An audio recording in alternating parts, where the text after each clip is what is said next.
നമ്മൾ കരുതിയതിലും അപ്പുറമാണ് നമ്മുടെ സമൂഹം. അങ്ങനെ അതിനെനിക്കൊരു അനുഭവമുണ്ടായി. ആ അനുഭവമാണ് ഞാൻ ഇന്നിവിടെ പറയുന്നത്. ഞങ്ങളുടെ നാടിനടുത്തൊരു ഫ്ലാറ്റിലൊരു 84 വയസ്സുള്ള ഒരു അമ്മയും അവരുടെ 60 വയസ്സുള്ള ഒരു മകനും താമസിക്കുന്നുണ്ട്. ഈ 60 വയസ്സുള്ള മകന് സ്വല്പം ഡിസേബിലിറ്റി പോലെയാണ്. ഇത്തിരി ബുദ്ധി കുറവുള്ളതുപോലെ. അങ്ങനെ അദ്ദേഹം കല്യാണമൊന്നും കഴിച്ചിട്ടില്ല. ഈ അമ്മയുടെ കൂടെ അങ്ങ് താമസിച്ചിരുന്നു. ഈ അമ്മയാണ് ഈ മകൻ്റെ കാര്യങ്ങളെല്ലാം നോക്കുന്നത്. അമ്മ പറയുന്നതെല്ലാം ഈ മകൻ അതുപോലെ അനുസരിക്കും. എന്തെങ്കിലും സാധനം വാങ്ങിച്ചിട്ടുണ്ടെങ്കിൽ എല്ലാം എഴുതി കൊടുത്തു വിട്ടാൽ പോയി കടയിൽ പോയി വാങ്ങിച്ചുകൊണ്ട് വരികയും അത് എന്ത് പറഞ്ഞാലും ആ മകൻ അതുപോലെ അങ്ങ് അനുസരിച്ച് അങ്ങനെ അങ്ങ് ജീവിക്കുന്നു. ഒരു മകളുള്ളത് വേറെ താമസിക്കുന്നു. ഇവരുടെ കൂടെ അല്ല. അപ്പോൾ എനിക്ക് ഇവർക്കുണ്ടായ ഒരു ദുരനുഭവമാണ് ഞാനിവിടെ പറയുന്നത്.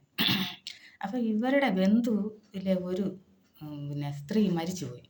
അപ്പോൾ ആ മരണാനന്തര കർമ്മത്തിന് ഇവർ പോയില്ല. കാരണം ഈ മകനെയും കൊണ്ട് പോകാനുള്ള ബുദ്ധിമുട്ടും കാര്യങ്ങളൊക്കെ ആയതുകൊണ്ടായിരിക്കും അവർ പോയില്ല. അവർ പോയത് അത് മരണം കഴിഞ്ഞ് 1 വർഷത്തെ ആണ്ടും കഴിഞ്ഞതിന് ശേഷം ഇവർ ഈ മകനെയും കൊണ്ട് പോയി. ഇവരുടെ മകളും മറ്റു ആൾക്കാരൊക്കെ ആ മരണത്തിന് പോയിരുന്നു. പക്ഷേ ഇവർ പോയില്ല. ആണ്ടും എല്ലാം കഴിഞ്ഞ് പോയിരുന്നു. അപ്പം ഇവരുടെ ഭർത്താവും ആ വീട്ടിൽ ജോലിക്കാരും ഒക്കെ ഉണ്ടായിരുന്നു. കുക്ക് ചെയ്യാനൊക്കെ ആയിട്ട് ഒരാളും ഈ മനുഷ്യനെ ഹെൽപ്പ് ചെയ്യാനും ഈ മനുഷ്യൻ്റെ കാര്യം പ്രായം ചെന്ന മനുഷ്യനാണ്.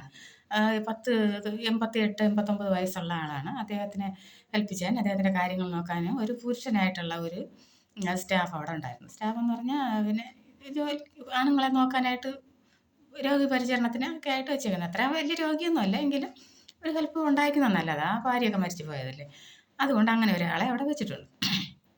അവർ ഉണ്ടായിരുന്നു. അവരെ കണ്ടു. 1 വർഷം കഴിഞ്ഞ് പോയി കണ്ടു. കുറച്ച് നേരം ഇവർക്കാണെങ്കിലും ആരുമില്ല. അവരെ ഭർത്താവൊക്കെ മരിച്ചു പോയി. ഈ മോൻ മാത്രമേ ഉള്ളൂ.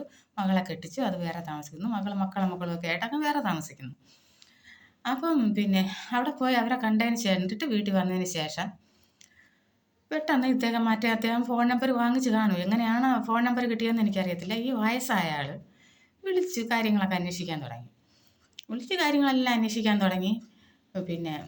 അവരതിനൊക്കെ മാന്യമായിട്ട് മറുപടി പറയും. അങ്ങനെ ഒരു ദിവസം 2, 3 പ്രാവശ്യം വിളിക്കാൻ തുടങ്ങി. അങ്ങനെ പല പ്രാവശ്യം വിളിക്കാൻ തുടങ്ങിയപ്പം ഇവർക്ക് ഈ ഫോൺ വിളി ഒരു ബുദ്ധിമുട്ടായി. ഇവരെന്ത് ചെയ്യും? കോൾ വരുമ്പോഴെല്ലാം അങ്ങ് കട്ട് ചെയ്ത് കളയും. ഇവരോർക്കും, അയ്യോ ഇത്രയും വയസ്സായ ആളല്ലേ, ഇയാളെ നോക്കാനും ഒക്കെ ഒരാളെ വെച്ചിട്ടുണ്ടല്ലോ, അപ്പോൾ ഇയാൾക്ക് ബോധമില്ലാതിരുന്ന് വിളിക്കുന്നതായിരിക്കും. ബോധമില്ലാതെ ആയിരിക്കും, സ്വബോധത്തോടെ ആയിരിക്കത്തില്ല ഇങ്ങനെ വിളിക്കുന്നത്. ചുമ്മാ അങ്ങ് വിളിക്കുക, എന്തോ കഴിച്ചില്ല, ഇങ്ങനെയൊക്കെയുള്ള ചെറിയ ചെറിയ കാര്യങ്ങളാണ് അന്വേഷിക്കുന്നത്. എങ്കിൽ പോലും നിരന്തരം ഇങ്ങനെ വിളിച്ചുകൊണ്ടിരിക്കുമ്പം അവർക്കതൊരു ശല്യമായിട്ട് മാറി. അപ്പം ഇനി എന്താണ് ഇതിനൊരു പരിഹാരം എന്നുള്ളത് ഓർത്ത് ഇവർ മകളടുത്ത് പറഞ്ഞു, ഇങ്ങനെ ഇദ്ദേഹം എപ്പോഴും ഇങ്ങനെ വിളിച്ചുകൊണ്ടിരിക്കുകയാണ്, എന്ത് ചെയ്യും എന്ന്. അപ്പം മകൾ പറഞ്ഞു, ഒരു കാര്യം ചെയ്യാം, ഇങ്ങനെ അത്രയും ബുദ്ധിമുട്ടാണെങ്കിൽ അങ്ങേരുടെ മകളെ വിളിച്ച് പറയാം. അപ്പം മകൾ പറഞ്ഞ് നിർത്തിക്കോളുന്നത് എന്ന് പറഞ്ഞു. പക്ഷേ ഈ അമ്മയ്ക്ക് അതൊരു പ്രയാസം.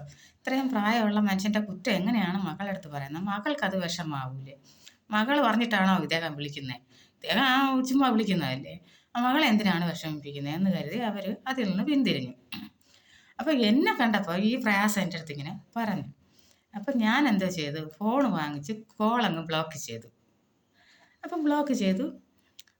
പിറ്റേന്ന് ഞാൻ അവിടെ ചെന്നു. പിറ്റേന്നല്ല, 2-3 ദിവസം കഴിഞ്ഞ് വീണ്ടും ഞാൻ അവിടെ ചെന്നു. ചെന്നപ്പോഴും ഈ അമ്മ പറയുകയാണ്, കോൾ ബ്ലോക്ക് ചെയ്തപ്പം വാട്സാപ്പിൽ നിന്ന് വിളിക്കുന്നു. ഞാൻ ചെന്നപ്പോഴും അപ്പോഴും വിളിച്ച്, അപ്പോൾ വിളിക്കുന്നു എന്ന് പറഞ്ഞു. അങ്ങനെ ഫോണെടുത്ത് തന്നെ കാണിച്ചു. ഞാൻ നോക്കിയപ്പോൾ ശരിയാണ്, ഈ പറഞ്ഞ കക്ഷി തന്നെയാണ്. ഞാൻ പേര് പറയുന്നില്ല, ചിലപ്പോൾ മനസ്സിലാവും. ഈ കക്ഷിയാണ് വിളിക്കുന്നത്. ഞാൻ വാട്സാപ്പും ബ്ലോക്ക് ചെയ്ത് കൊടുത്തു. ഞാൻ ഇത് പറയാൻ കാരണം, നമ്മുടെ സമൂഹം നമ്മൾ വിചാരിക്കുന്നതിനേക്കാളും അപ്പുറമാണ്. ഇത്രയും പ്രായമുള്ളവരിൽ നിന്നും നമുക്കിത് പ്രതീക്ഷിക്കാമോ? അവരങ്ങ് വിഷമത്തോടെയാണ് പറഞ്ഞത്. എന്താണെന്ന് വെച്ചാൽ അവർ വല്ല പ്രാർത്ഥിക്കാനോ ജപിക്കാനോ ഒക്കെ ചെന്നിരിക്കുന്ന സമയത്തായിരിക്കും ഇല്ല അർജൻറ്റ് കോൾ വരുന്ന പോലെ ഇയാൾ വിളിക്കുന്നത്. ഓടി വന്നെടുത്ത് നോക്കുമ്പോൾ ഇയാളാണ്. അങ്ങനെ നിരന്തര ശല്യം സഹിക്കാൻ വയ്യാതെയാണ് അവരെന്നോട് ഇത്രയും 84 വയസ്സുള്ള അമ്മ എന്നോട് പറഞ്ഞത്. അപ്പം നമ്മുടെ സമൂഹം ഇത്രയും നശിച്ച് കിടക്കുകയാണ്. അപ്പോൾ ഇതെല്ലാവരും ഒന്ന് ഓർത്ത് വെച്ചേക്കുന്നത് നല്ലതാണ്. നമ്മൾ ഇത്രയും പ്രായമുണ്ട്, അവരത്രയും പ്രായമുണ്ട് എന്നൊന്നും വിചാരിച്ചിട്ട് കാര്യമൊന്നുമില്ല. ഇത്രയും കെട്ട സമൂഹമാണ് നമുക്കുള്ളത്. അതുകൊണ്ട് അതൊരു ഓർമ്മപ്പെടുത്തലിനാണ് ഞാൻ ഈ വീഡിയോയിലൂടെ ഇത് പറഞ്ഞത്. അപ്പോൾ ഇന്നത്തെ വീഡിയോ ഇത്രയേ ഉള്ളൂ. പുതിയ വീഡിയോ ആയിട്ട് നമുക്ക് വീണ്ടും കാണാം. രാത്രി 1 മണി 12 ആയി. Good bye, good night.